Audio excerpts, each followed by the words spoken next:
La question de notre collègue M. Éric Bocquet à Monsieur le secrétaire d'État chargé des Transports. Bien, merci, Monsieur le Président.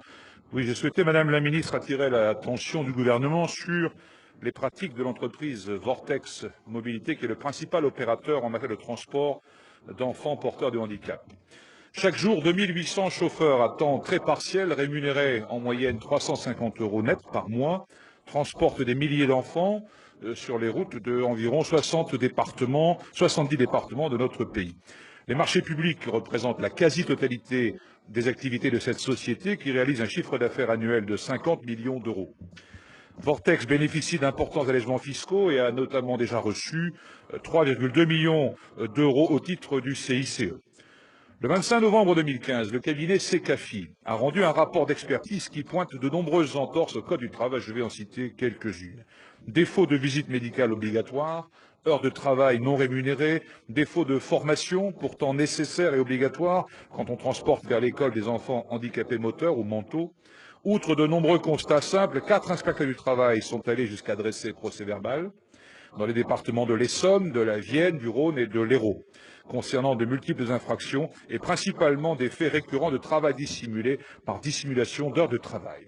À l'interne de l'entreprise, les syndicalistes se battent depuis des années et les parents d'enfants handicapés sont des dizaines régulièrement à se manifester auprès des conseils départementaux pour dénoncer ces dysfonctionnements.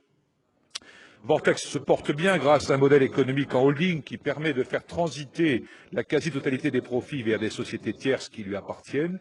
Plus de 10 millions d'euros de dividendes y ont été reversés entre les années 2010 à 2015. À titre d'exemple, Vortex réalise des bénéfices avec un simple tube de colle. Chaque jour, en effet, chaque chauffeur remplit une feuille de route qu'il remet à l'agence en fin de mois.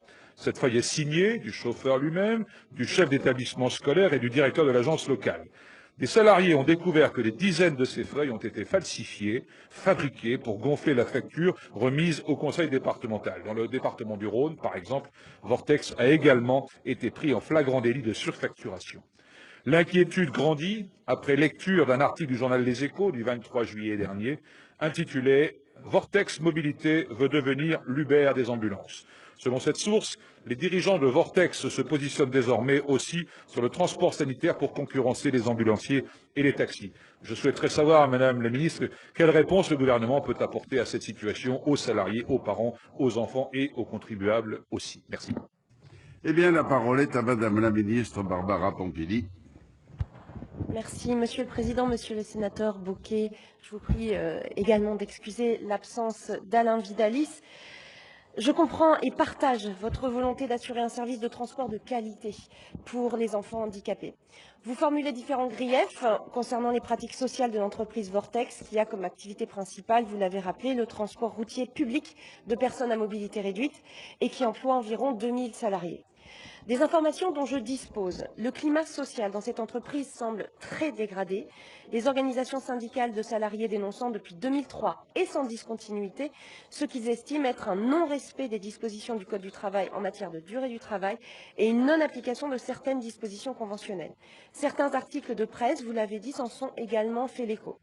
Sur toutes ces questions liées à la bonne application des règles au sein de l'entreprise, l'inspection du travail a fait les enquêtes et a engagé toutes les procédures qui lui revenaient de faire.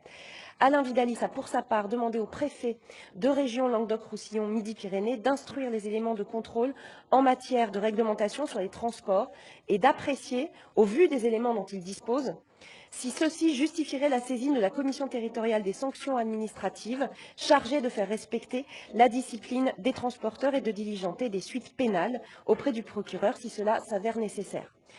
Au-delà de ces procédures, pour détendre le climat social dans cette entreprise, les services de la Directe veillent au bon fonctionnement des institutions représentatives du personnel en rappelant régulièrement les règles applicables en la matière et en jouant un rôle de conseil auprès des salariés comme de la direction de l'entreprise. Vous le voyez, l'État n'a pas pris les choses à la légère et ses services continuent à agir pour améliorer la situation.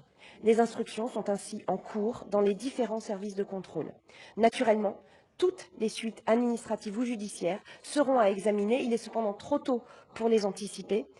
Pour ce qui concerne la supposée surfacturation que vous évoquez. C'est avant tout aux autorités organisatrices des transports qui passent des contrats avec les entreprises de s'assurer de la bonne exécution de ces contrats et en cas de défaillance du prestataire, d'en tirer toutes les conséquences. Monsieur Éric Bocquet, vous souhaitez répondre à Madame la ministre? Oui, quelques mots, Monsieur le Président. Merci Madame la ministre pour ces informations, montrant bien que le gouvernement a pris en compte cette situation en diligentant des enquêtes, en mobilisant les préfets, les directs, et je pense que ça ne peut aller que dans le bon sens.